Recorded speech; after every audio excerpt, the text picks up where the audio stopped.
I have a not bank related question, but Yeah. I just closed today on my first time I'm going to do a flip, and it's a house that has a tenant currently in it.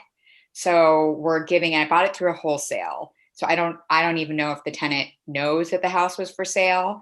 Mm. So my broker that's there on the ground, I'm in California and this place is in Kansas, is going to give the 30-day notice to the tenant. Now, I just pulled something off the internet that says, Missouri 30-day notice in reference to section 4.4, whatever, and I looked up what that was legally, and it, talks about the ability to give 30-day notice and the requirement for all that. Is there anything more I need to do to CYA legal wise in this type of situation? I've just never asked anybody to end their lease and move. Yeah. Legally. Are when does the lease expire? They've been in it long term, so it's just month to month at this point. Okay, good. Because usually you can't, and I don't know if this varies per state, but usually you cannot, like you as a buyer have to honor that lease and all of the terms, right? So, Yeah. but if you can give them now the 30-day notice, then that should be okay. Okay. Yeah. You Anything just else? have to make sure that what I would recommend is that you look up the state and all the requirements and you do it to the T so that they don't come back and do something else. Yeah. Perfect. Thank you. So, if you're doing a hard money loan, Mm-hmm. can you borrow the down payment from someone? If you're I know doing I know you cannot do it on the conventional or the Yeah. like the FHA, but can you do it on a hard money? Yeah, nobody cares at that point.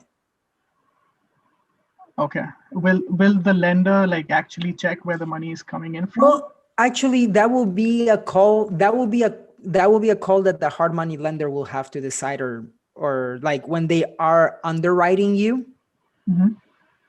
If you have proof of funds between your 401k and maybe your cash, but you do not want to use your cash and you want to you can probably do it, but it's going to be through the underwriting process of the hard money lender. Okay. Yeah, because and it really depends to give you an example. If you're actually going through like a whole organization, or if your hard money lender is a person.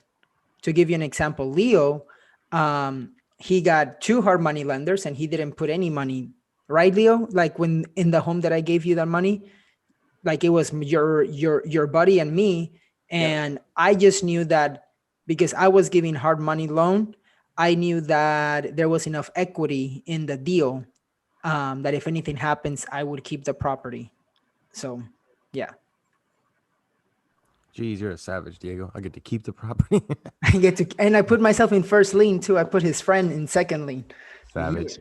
So when Yeah. do they actually like check that where the money is coming from? I know I've like submitted all my documents saying that this is like what money I have, like where it is. But so I have it in form of like stocks, but I Yeah. do not want to sell it because I know it's going to appreciate. Yeah. So that's So- why I Yeah. So at that point, it would really depend on if that person that's going to give you the money, like as a loan, if they are going to be on second lien of the property, or if it's just a family member or a good friend that doesn't really have, sure, here's some money. okay. Yeah. Okay. Because at the end of the day, the bank, the hard money loan just wants to make sure that they're going to get their like first lien. Yeah. Okay.